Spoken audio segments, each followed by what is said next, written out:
Ја слушате програмата Низ Светото Писмо.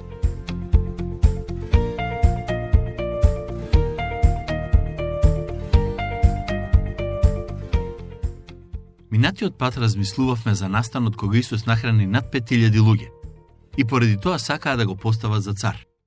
Не го сакаа за цар поради тоа кој е, туку заради тоа што ги нахрани. Тие размислуваа со стомакот, а не со срцето. Токму затоа Исус се отиде од тоа место. Се оддалечи од народот, бидејќи луѓето имаа погрешни мотиви во однос на него. Тој се тргна настрана и отиде да се моли на една гора, а ги прати учениците да го минат Галилејското море. Додека пловеа, се појави толку силна бура што некои од нив помислија дека ќе загинат. Додека се бореа со брановите, учениците го забележаа Исус како им се приближува одејќи по водата. Тоа уште повеќе ги исплаши, бидејќи не знаеја за што станува збор. Кога Исус влезе во бродот, Јован пишува дека бродот веднаш се најде на другата страна од брегот.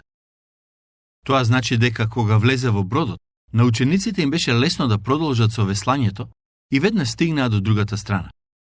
Кога Исус е во нашиот брод, се станува полесно, без разлика со какви бранови и ветрови се соочуваме. Народот почна да го бара Исус. На некој начин беа разочарани што тој си замина веднаш после чудото. Стих 22. Утредента наутро народот, што стоеше од другата страна на морето, забележа дека таму немаше друг кораб, освен еден, во кој влегоа учениците негови, и дека Исус не влезе во коработ со учениците своји, а тие сами заминаа. Толпата забележа дека Исус и учениците беа заминати. И други кораби дојдоа од Тиверијада, близу до она место каде што беа јаделе леп, по благословувањето Господово.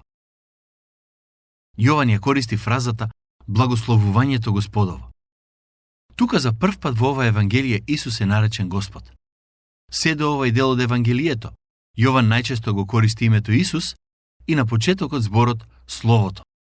Исус е Словото, вечниот Бог кој се отелотвори и дојде на овој свет.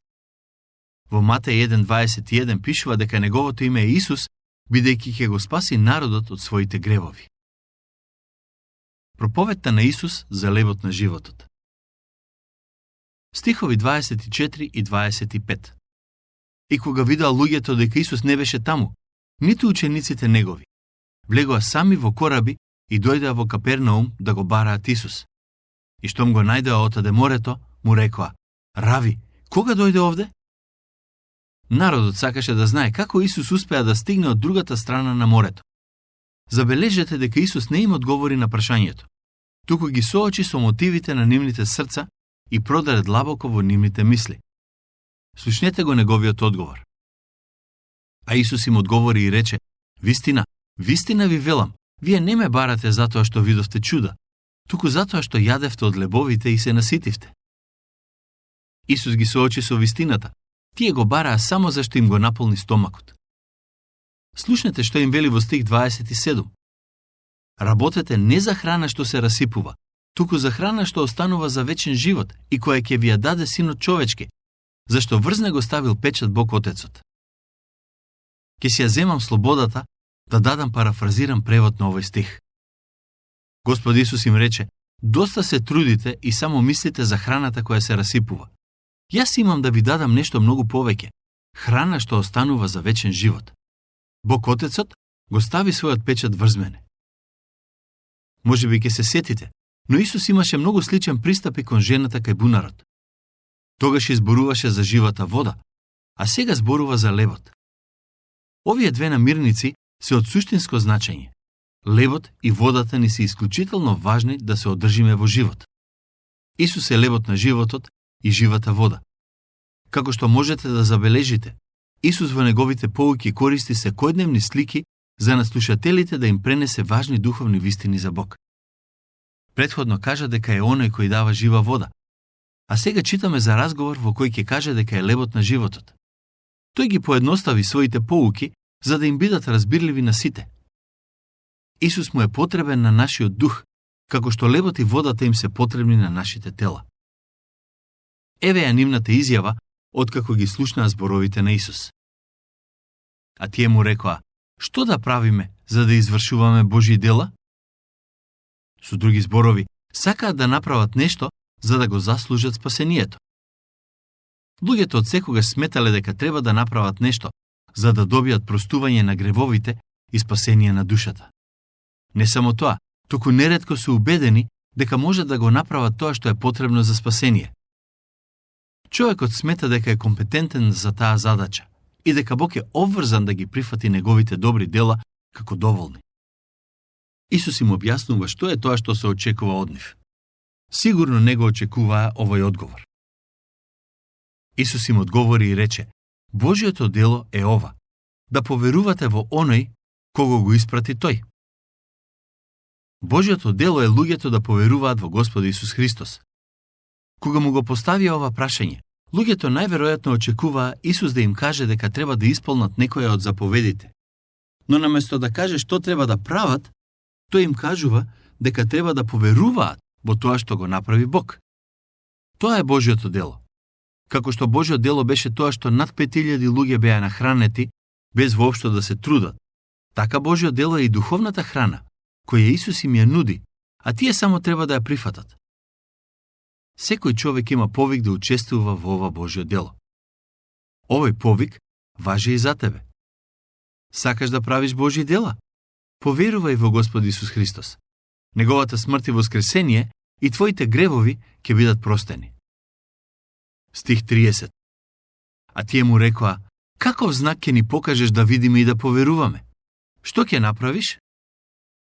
Овие зборови откриваат колку се тврди срцата на луѓето.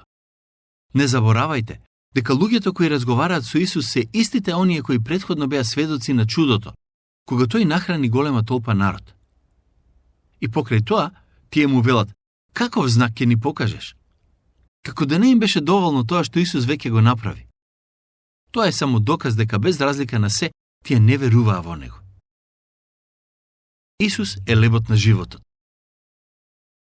Татковците наши јадеа мана во пустината, како што е напишано: леп од небото им даде да јадат. Бог не ги нахрани израелците во пустината само еднаш, туку 40 години секој ден им даваше мана. Мојсей не ги хранеше, Бог го направи тоа. Иако Исус сакаше да им зборува за многу повозвишени нешта, луѓето околу него повторно зборуваа за материјалното. Доаѓа момент кога ќе им зборува уште подиректно за да разберат дека маната беше само предслика на нешто поголемо. Но Исус им рече: вистина, вистина ви велам, не ви даде Мојсей леп од небото, туку мојот Отец ви дава вистински леп од небото. Маната ги одржуваше израелците во живот, и таа беше дар од Бог. Но лебот Божи е многу поважен, зашто лебот Божи е оној кој слегува од небото и му дава живот на светот. За разлика од маната, Господ Исус дава и духовен живот. Тогаш тие му рекоа: Господи, давај ни го секогаш тој леп. Жената кај бунарот рече: дај ми од таа вода, мислејќи на водата од бунарот. Таа сакаше да добие вода, за да не мора повторно да се враќа на бунарот. Очигледно е дека не свати што сакаше Исус да ја каже. Му требаше малку време да ја објасни дека не зборува за водата од бунарот, туку за духовната вода. По стих 34, народот бара од Исус леп, но тие не разбираат дека кога зборува за лебот Божји, тој всушност зборува за самиот себе и духовниот живот кој доаѓа од него. Стих 35. А Исус им рече: јас сум лебот на животот. Кој доаѓа кај мене нема да огладни, и кој верува во мене нема никогаш да ожедни. Исус вели дека може да ги засити духовниот глад и духовната жет на луѓето. Христос е маната. Тој е оној кој дојде од небо и го даде својот живот на крстот за луѓето од светот да можат да имаат вечен живот. Тоа е суштината на спасението. Но тој исто така е лебот на животот. Оној од кого постојано се храниме за да пораснеме духовно. Маната во Стариот Завет беше храна која израелците ја добиваа на чудесен начин. Бог им покаже дека се грижи за нив и ќе им го даде тоа што им е потребно за да ги одржи. Истото го прави и со духовната храна која ја нуди на секој од нас. Слушнете што пишува во стих 36. Но ви реков, вие и ме видовте и пак не верувате. Луѓето сакаа леп и Бог им го даде лебот на животот. И покрај тоа, пак не поверуваа во него. Се што ми дава Отецот, ќе дојде кај мене, а кој доаѓа кај мене, нема да го избркам надвор. Овој стих има големо значење и ќе му посветиме малку повеќе време на истиот. Во некои христијански кругови постои теолошка дебата која помеѓу другото е заснована врз зборовите на стих 37. Имено, станува збор за дебата поврзана со изборот и слободната волја. Односно, дали оние кои го добиваат спасението се избрани од Бог за спасение, или секој човек може да одлучи дали ќе биде спасен. Некои луѓе веруваат дека оние кои се спасени се избрани од Бог. Други сметаат дека секој може да се спаси, зашто Бог им дал на луѓето слободна волја и можат да изберат дали ќе му веруваат или не. Иако низ вековите многумина се обидоа да ги помират овие две идеи, мислам дека сите тие обиди завршија безуспешно. Да имавте прилика да ме сретнете во периодот кога бев прва година на факултет или кога го завршив факултетот, ќе дадев се од себе да ви го одговорам ова прашање. Во тоа време бев убеден дека идејата за изборот и идејата за слободна волја можат да се помират. Не само тоа, туку имав и моје објаснување како овие две идеи можат да се комбинираат. Моментално не можам да се сетам кое беше моето објаснување. Сигурен сум дека не беше целосно логично, но тогаш бев убеден дека тоа што го велам има смисла. На прашањето, дали во Библијата пишува дека Бог ги избира луѓето или самите тие избираат да дојдат кај него, ќе одговорам, и двете идеи се застапени во стихот кој го читаме. Слушнете го повторно. Се што ми дава Отецот ќе дојде кај мене, а кој доаѓа кај мене, нема да го избркам надвор. Забележувате? И двете се вистина. Не знам како може да биде тоа, но очигледно е дека и двете се вистина. Од една страна, Исус вели, се што ми дава Отецот, а од друга страна, а кој доаѓа кај мене?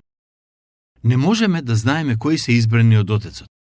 Немаме пристап до Божиот компјутер, за да видиме кои луѓе се дел од списокот на избрани за спасение. Тоа значи дека повикот за спасение важи за секој човек. Наместо да се оптоваруваме со идејата дали сме избрани или не, тоа што треба да го направиме е да поверуваме во Господ Исус Христос и да добиеме простување на гревовите и вечен живот. Треба мудро да ја искористиме слободната волја. Познатиот проповедник Чарлс Спрџан рекол: кај Бог може да дојде секој кој што сака. Мислам дека со тие зборови е многу добро објаснет повикот кој Бог им го дава на сите луѓе. И јас се обидувам колку што можам да ја пренесам таа порака преку моите поуки. Дека Божиот повик е отворен за секој човек. Спрџан рекол: ако избраните имаа некој посебен белек на своите грбови, ќе одев по улиците, ќе им ги подигав маиците на луѓето, за да видам дали се избрани или не, и врз основа на тоа ќе им го проповедав Евангелието. Но Бог не функционира на тој начин. Тој не ми покажа кои луѓе се избрани, туку ми заповеда да го проповедам Евангелието на сите луѓе и да им кажам дека ги повикува да дојдат кај него. Исус вели дека нема да ги отфрли оние кои ќе дојдат кај него. Така што, ако сакате, можете да дебатирате и да аргументирате во однос на изборот и слободната волја. Но тоа што е важно е дека секој е повикан да дојде кај Исус. Некој можеби ќе рече: но што ако јас не сум помеѓу избраните? Ако не си дел од нив, ќе станеш еден од нив ако дојдеш кај Исус. Повикот важи и за тебе. Ова се прекрасни вистини. Слушнете што вели во стих 38. Зашто јас слегов од небото не да ја извршувам мојата волја, туку волјата на Отецот кој ме прати. Исус вели дека дојде на овој свет за да ја извршува волјата на Отецот и ја изврши на крстот. Неговата главна цел беше да му угоди на Бог Таткото во се што прави. Тоа се однесува до тебе, Божјата волја за твојот живот е да поверуваш во оној кој тој го прати на овој свет. Ако дојдеш кај Господ Исус со вера, ти ќе се родиш духовно. Тоа е Божјата волја за твојот живот, да се родиш духовно и да бидеш дел од неговото семејство. Стих 39.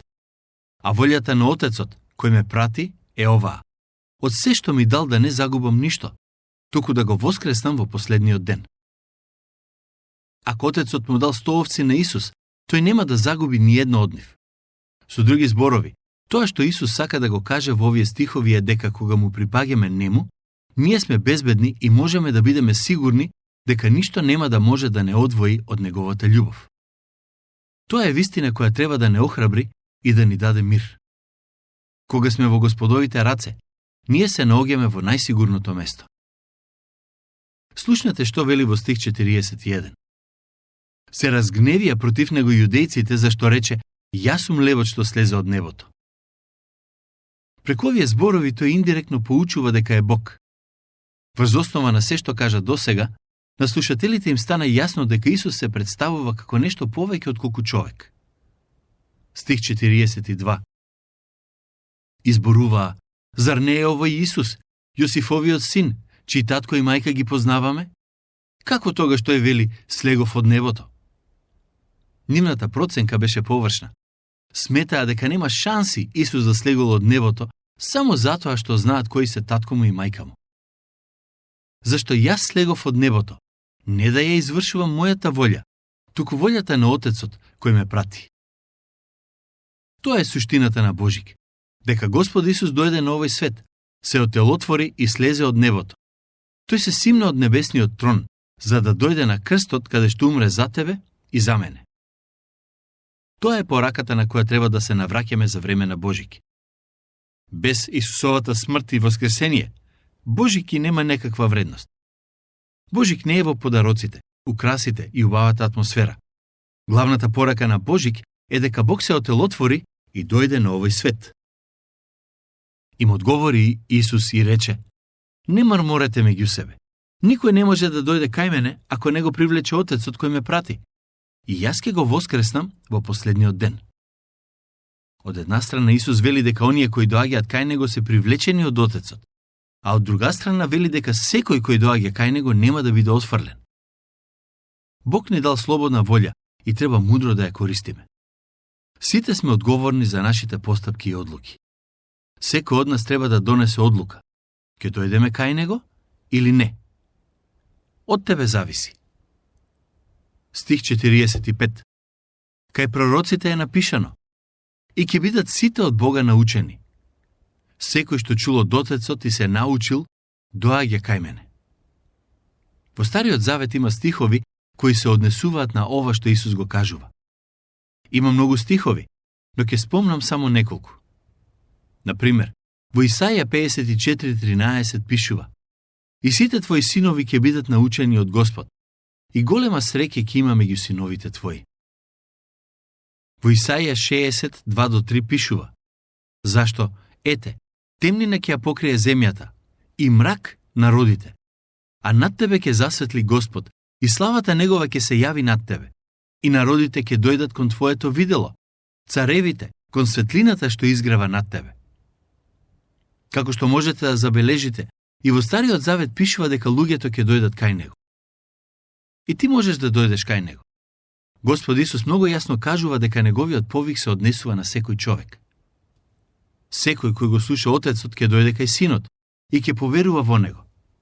Да се верува во Бог Отецот и во неговиот збор, значи да се верува и во Господ Исус Христос.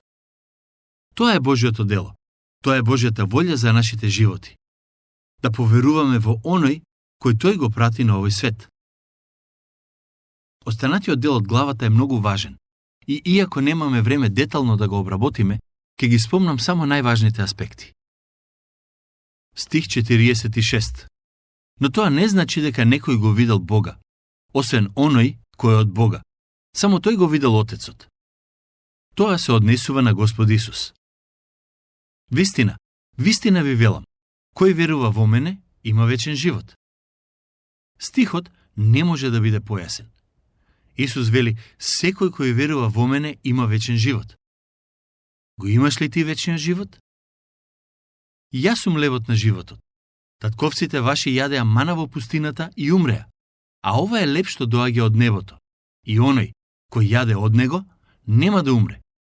Јас сум живиот леп што слезе од небото. Кој јаде од овој леп ќе живее вечно, а лебот што ќе го дадам јас е моето тело што ќе го предадам за животот на светот. Со други зборови, Тој јасно им кажува дека е лебот на животот. Словото се отелотвори и дојде за да умре на крстот, да го положи својот живот како жртва, за да плати за моите и твоите гревови. Јудејците пак почнаа да се препираат меѓу себе велејки: како може овој да ни го даде телото свое да го јадеме? Мислеа дека зборува буквално за своето тело. А Исус им рече: вистина, вистина ви кажувам, ако не го јадете телото на Синот човечки и не ја пиете крвта негова, не ќе имате живот во себе. Исус зборува символично, односно во духовна смисла. Кога зборува за јадењето на неговото тело и пиењето на неговата крв, тој мисли на причеста. Стих 54. Кој го јаде моето тело и ја пие мојата крв, има живот вечен, и јас ќе го воскреснам во последниот ден. Немам време да ги коментирам овие стихови во детали. Има многу несогласувања во однос на причеста. Некои веруваат дека причеста е само символ на Исусовото тело и крв, а други веруваат дека додека се причестуваат, тие буквално го јадат Исусовото тело и крв. Сметам дека нагласокот по однос на ова прашање треба да биде на тоа дека сме повикани да имаме удел во причеста. И ако го правиме тоа со вера, ние имаме вечен живот. Тука ќе го завршиме нашето денешно проучување. А следниот пат ќе завршиме оваа глава и ќе почнеме со обработка на следната. Бог нека ве благослови.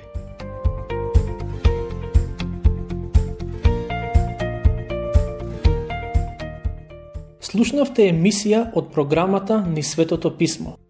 Можете да не слушате и преку мобилна апликација на нашиот YouTube канал и на сите познати подкаст платформи, како што се Google, Apple и Spotify. Ако ви се допаѓаат нашите програми, споделете ги и препорачајте ги на вашите пријатели. Бидете слободни да оставите свој коментар или да ни пишете на нашата имейл адреса nizsvetotopисmo@gmail.com. Следете ги нашите страни Низ Светото Писмо Македонија на Facebook и Instagram. Емисиите од оваа серија можете да ги најдете и на нашата веб страна ttb.twr.org.